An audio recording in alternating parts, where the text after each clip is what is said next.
Committee of Borough Council, joined by Lisa Dorsey and Bernie Flynn. First, are there any announcements? Is that a question? Is that what that is? Okay. I'm going to frame it as a question. I don't have any. Move on to comments, suggestions, petitions by residents in attendance regarding items not on the agenda. Seeing none, we can move on to the reports. We'll start with the Garage Management Monthly Report. Unfortunately, is this on? Can you hear me? Okay. Okay. I have bad hearing. I can't tell anymore. Steve was unable to make it this evening due to travel issues. So we do have the budget. It looks like transient revenue was down in the budget for the month, 1.6 thousand. But it is favorable for the year to date by 8.4. And we did see a decrease at Chestnut Street in 58 spaces and a decrease at Bicentennial for 12 spaces, which I would just say if that hasn't gone up this month, which I would be surprised with the amount of permits that we're getting. If anyone's listening and they don't have parking at their home, I would definitely recommend getting into these garages now because there's typically a waiting list for Bicentennial. I think this is common that it drops in the summer months because kids go home. But that is that's the budget report for the garage. I am working on the RFP, so we will be getting that out. And I'm going to also ask that they start including, I know we're close to the end of this contract, but I would like the actual budget numbers on this report. So I'm going to ask for that. Thank you. Let's move. Are there any questions? No. Move on to the director's report.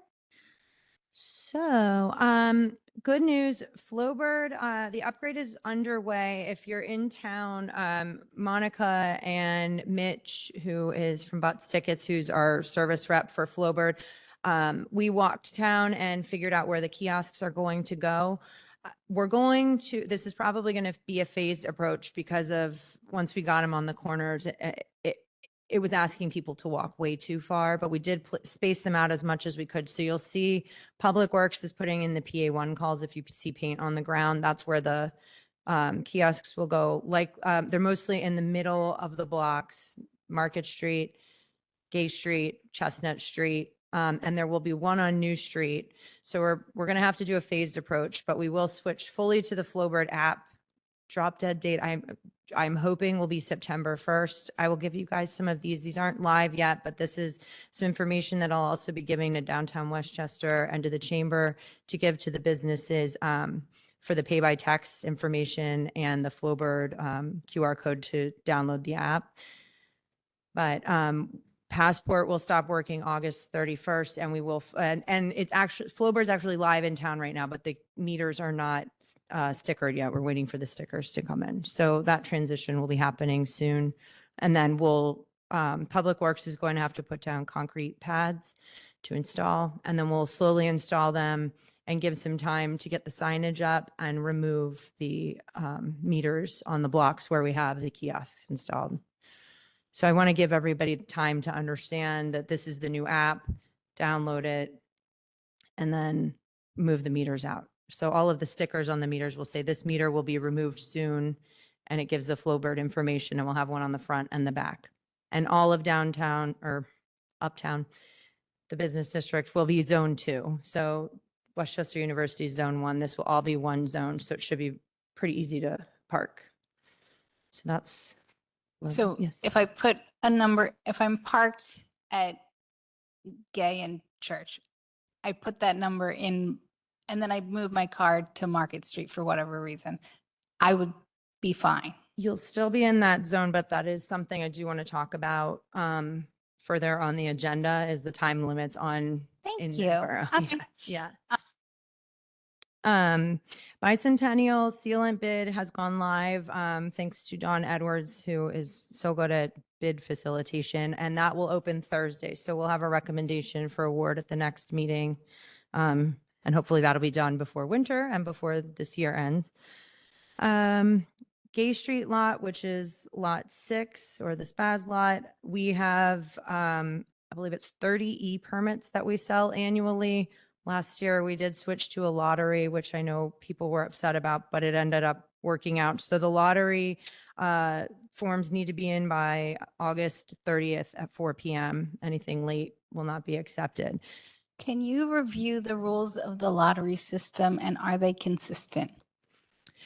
The only rule is that you have to be in that permitted area. I believe it's 2 permits per household and you have to be in by this date. And then you have to follow the requirements for the standard permits. So if you're a homeowner, you have to have your license and registration, renter's license, registration, lease. And then student rentals would have to be in an approved student rental. And those are the rules. Thank you. Yeah. And then if you received an email, because we are trying to get out of the permit season mode, and right now we have a lot of students coming in. So every day I think we come into about 90 permits to review. We're trying to push out homeowner permits and extend them for a few months. So I sent out an email to those who were affected to keep them from coming in to renew. So most of them we extended, I believe, until October. And if we push out more, we will let them know. But I think we're trying to push most homeowners to November or December to renew. So you'll end up with a couple free months of permit parking just so that you guys can all come in and easily get your permits and don't have to wait. And guest passes, we understand that the guest passes will be marked as expired because we want to time them together. If you want to come in here, we can change them and modify them so they're extended, or the officers also know homeowner permits and won't write your guest tickets for having expired guest passes until it's updated. So if I have a guest pass that says 23, 24, it's going to be based on my permit and not on that year, that calendar year. So guest passes, we're going to keep with your parking permit. So you're going to renew them all at once. But because we pushed out a lot of homeowners from August till October, their guest passes say that they expire on August 31st. So if you have one, you can bring it in and we'll fix it to your new permit expiration date. Or the enforcement officers can see that this is a homeowner guest pass, and we can, we're not going to write your guest tickets for the next 2 months. Thank you. Yeah. And then I believe we have the final list of the handicap parking spaces to be removed or that did not receive a response. We're going to post them one time with a bright sign and give a little bit more time to get information because again, we don't want to get rid of any, but we did have a really good response. And I think, did we have like 15? I think it was only about 15 to remove, which is surprising. So we'll probably do that next week and have the update for the next agenda. And then I forgot to put it on here, but oh, sorry, go ahead. I was just going to say, I forgot to put it on here, but the wayfinding bid is underway. They're working on shop drawings now, and they've been really communicative. So I believe that will be done by the end of the year. Wonderful. Yeah. Thank you. Moving on to old business. Motion to approve July 2024 parking committee meeting minutes. Are there any concerns? I guess you don't really have to because they weren't really minutes. Right. Yeah. We don't need to approve this. This was a discussion because it was just me. I should have not put it on the agenda. Sorry. B is discuss the recommendation for lot 10. So I did send out I believe it's a privileged memo from the solicitor regarding lot 10, but I believe that the general consensus in that memo was that we were within our rights to move forward with the original motion to allow for the 3 leased spaces until they expire and to move to Chestnut Street. I'm not sure how you all feel about that. I'm agreeable to options, but we are within our rights and we would not owe back money for any spaces. Those spaces were leased and reserved for JLo or D-Town and Associates / JLo properties. Are we comfortable moving forward with the lot 10 lease arrangement? Okay. So a motion, we'll make a motion for the 3 spaces. Yes. Okay, we'll put that on work session. Yes, please. Okay. Thank you. C is a motion to schedule a public hearing for September 18th, 2024 for amending Chapter 104-67 Vehicle and Traffic. So this was the amendment regarding the lots and usage. We did change the way that the format of it. So you can see it's now a chart instead of all of the different lots. Hopefully this is easier for everyone to read. And this updates that we're moving multi-space, multi-compartment parking controls / parking meters to different lots. This will be one of several changes we're going to have to make after I started editing 104. There's just so much in there, but I do think that this is just the standard. It gives the enforcement hours for each lot, the parking conditions, the fees, and the method of payment for each lot. And it's updated to what the decisions that parking committee has made thus far. Any questions? Did anybody have concerns? No. Okay. Moving on to new business then. A is discuss a time limits, parks, and downtown business district. So in discussing the loading zones and then working on programming the new kiosks, one of the things that we had to do when we ordered the kiosks, we've programmed all of the special events. Keith gave me 5 years worth of calendars, and we've programmed 5 years worth of holidays and special event fees based on all of the discussion thus far. But the one question that I do have, and I put in the attachments in our ordinance in 104.33, there are several different time limits for different streets within the borough, including Church Street, Darlington Street, Market Street, and Gay Street, and High Street. They're all different, which I think creates a lot of confusion for people parking. But I think the other issue is because they're all different and because we have not consistently been enforcing these time limits, we've created a lot of long-term parking in a short-term parking area. So I wanted to discuss how we should move forward with this if parking committee and ultimately council is agreeable to maybe consolidating these to a consistent standard in the central business district, and then moving forward with enforcement. So if you work on Gay Street, we want you to park in the lot or in the garage. We don't want you to park in front of your business and take your customer spaces. And that's a tool that we do have that we're not working on, but I wanted to discuss it here because I don't want to upset everyone. And it might solve a lot of the loading zone problem also for customer loading zones, because you will have the availability for transient parking, because long-term parkers will be off those streets because they know that they're not allowed. And we can program the kiosks. So once you have 3 hours, you can park anywhere in this zone, but you can only do it for 3 hours. And then you have to move to a lot because you can't use your license plate again during that day. So that is something that we can technologically do, but I want to understand and some feedback on that. Tell me. The question I have is, if you're there for 3 hours, right? Mhm. And you're in a meeting with a law office, Mhm. you can't go online and add another 3 or 4 hours to it. You have to come out and move it. Right. That would be a way we could program it to move people to lots and garages and free up transient parking. And I remember this was not long before COVID. I came to dinner at the Social Lounge. I parked in front of, I want to say on Market Street, like near the Westchester, Pizza Westchester. And I paid for my meter on the app. I was eating dinner, we were having drinks, and then I tried to extend my time and it was at the maximum limit. I wasn't able to, and I did get a ticket. So I think this was something that used to be in effect, and then we just kind of stopped doing, at least programming wise, it was that way. Is there a possibility of using color on the receipts or whatever we do, even on something electronic, that says you can't exceed 3 hours. That way there, it jumps out at the person figuring that they're at a restaurant, they could just add time on because they're used to doing that.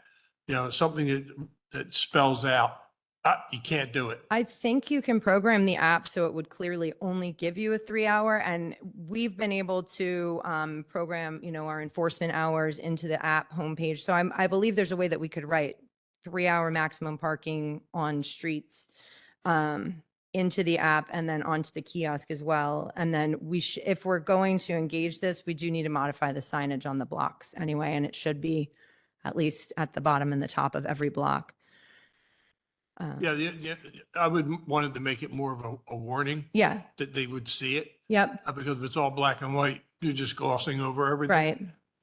But if it's somewhere that they have to see it, or yellow, red. Yeah. Something different than the black and white. That way they can't come back to us and say, hey, you wouldn't let me do it. I tried to do it. Yeah. So, I can talk to the app company and see if that's available. I know we can put stickers, like nice wrap stickers on the kiosks to state that as well. I know people are just, they just want to park, but yeah.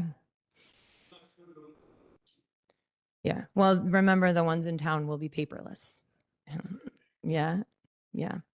But I can talk to Mitch about how to communicate that. But I did just want to bring, if you look at this and you look at the ordinance, it is pretty, it just makes it hard for people to park because it's also confusing. I like the idea of consistency. I've used Park Mobile a lot recently, and I do actually think it's a tiny bit confused. I was helping a woman not here, I was elsewhere, and she was just some desperate woman on the side of the street with her cell phone going, how do I extend my parking? And I was like, I don't, why are you asking me? But She knew who you were. know how to do this. And I couldn't figure it out.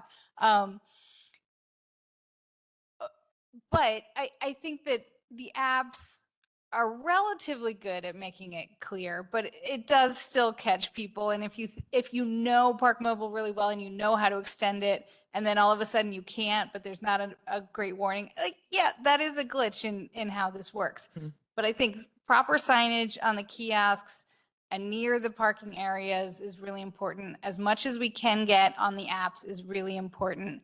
I think that there's a sort of other issue with the culture of the employees parking in town and making that transition as smooth as possible, because I just think that there's a lot of how this has been versus how this is going to be, and it's going to be pretty drastic. Right. And I think that will take a lot of, we're supposed to go to the downtown Westchester. There's Thursday that Mitch and I will be presenting this at, but once we have a plan, we'll also have time, because if we're changing the ordinance, we're going to have to go through the amendment process and advertisement. And in that, once the decision's made, we can spend that time communicating that and really working with the downtown. I think communicating to the businesses that they're going to be able to validate parking. Mm-hmm. Is that true? Eventually, yes, okay. We can. Yes, we will be able to get vouchers. So if this is part of that conversation that we're trying to serve you better, we're trying to provide your customers with better, easier parking and more available parking. If we can really push that message and also make it super easy for them to get spaces in the lots for the people who are working there, I think that might smooth things over a little, but just really pushing that. And it is hard. Whenever I go to the Carlino's side of town, there's never anywhere to park. Lot 9 is full of Justice Center overflow. It's really, so I feel for the people in those businesses and the visitors to those law offices, therapists and all of that. So I understand it's different there. If we empty out lot 10, we're going to have some space, which will help. But I guess we should also look at the map and understand availability of parking, but maybe we just determine the north side of Gay Street, or we need to look at it as a whole too, because. So talk to me about the lots versus the street parking versus the garages. So right now, all of our rates are the same. So whether you're on street or in the lot or in the garage, it's all of the same cost. And then our garages are $9 once you hit, like, it's $9 a day, which is, I think, a pretty great deal because I was just in Boston and it was $40 for the day. Um, so, um, typically places will incentivize you to go to lots and garages by keeping a lower rate, but we're pretty high and I don't think we should consider that at all. And so, yeah, I think that we just, Time limit wise, the 3.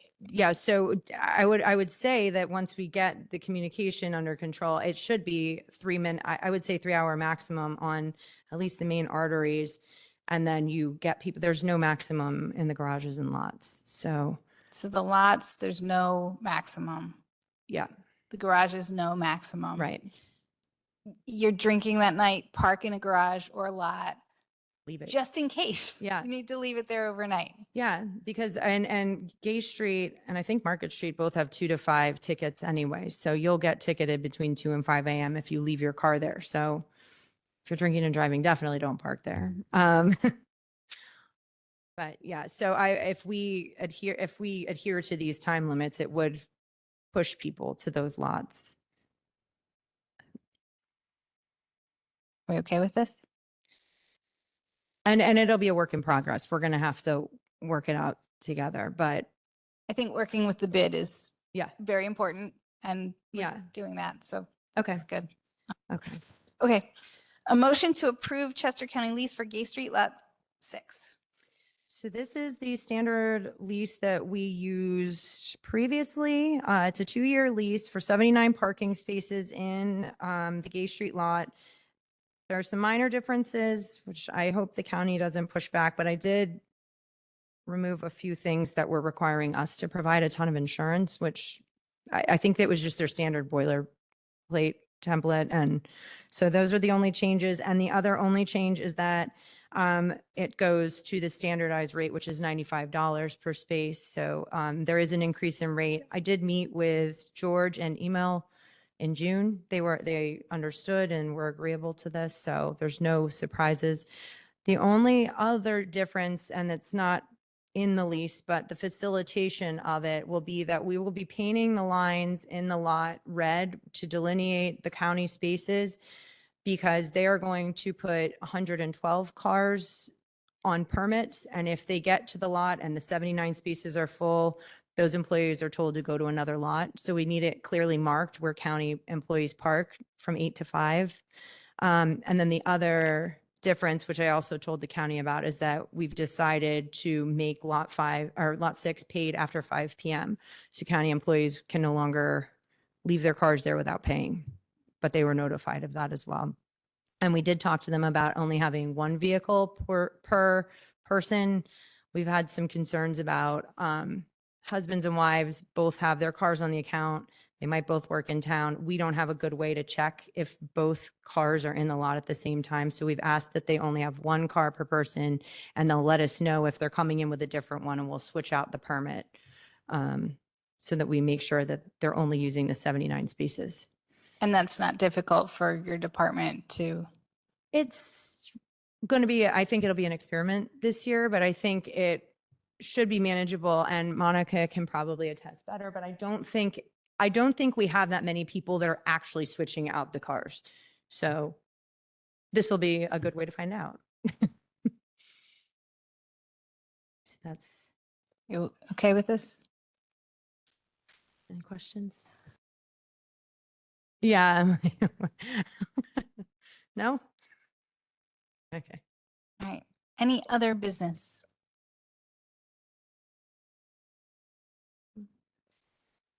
I took a phone call about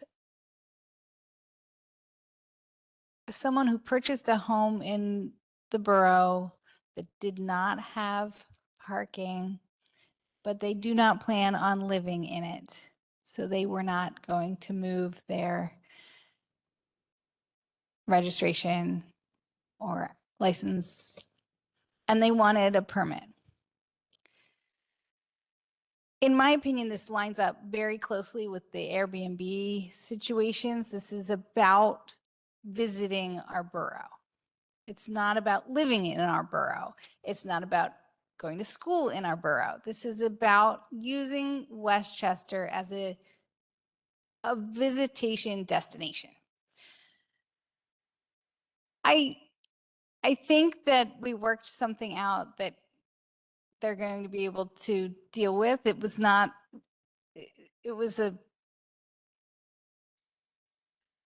conversation ended amicably, it basically was how I ended that. But I do think that this is going to be a concern moving forward, because I think Westchester is a destination in, we're not Cape May or Manhattan, but people visit here. And I don't think this is going to be the end. This is one situation, but I think the Airbnbs are very similar. I think there's going to be some issues. So I think that we should, moving forward, be thinking about how we're managing that. Not that we should be giving up resident parking for people who want to come in for 2 nights, but we need to be aware that this is happening. That's all. I had an email from regarding this. The people live in Downingtown. So I mean, I live near Downingtown and I probably wouldn't stay at the Warner when I come into town. But, right now we do have a property management permit that they're welcome to utilize if they're the homeowners. But the scenario laid out seems very believable that this will be some sort of rental. And if that's the case, then there will be availability for fair parking. If you're a property owner, you can get the hang tag and you're welcome to, go visit the property, and we're not gonna, there's no abuse. But after doing this for almost 2 years, I can kind of read between the lines. So I think if it's an Airbnb, they're going to have to be permitted, and there will likely be some sort of parking requirements per the ordinance. If not, I would see how this plays out a little bit more, but I hear what you're saying. And we have created so many different ways. There's husbands and wives, or husbands and husbands that aren't on the deed. We've created affidavits to help get them permits. So we are really working to give customer service, but we're also very mindful of, the parents buying houses for their kids to live in as students, and these situations where it's not a rental, but it's a very nice house that I can't imagine you would leave vacant to stay in a couple nights a week. So you're nice, you're nicer than me right now, but I am, I do hear you. And if you have suggestions on that, I'm open to that too. Where's the house located? I want to say Hannam Avenue. Where? Hannam Avenue. Oh, okay. Thank you. I don't know if I knew the address, so yeah. We can help connect you. I'm sure you've heard, you'll hear about it soon. Yeah. I forgot to adjourn. I'm going to adjourn this meeting. Are we done? Okay. Yes, I'm going to adjourn this now. Thank you. I'm going to give you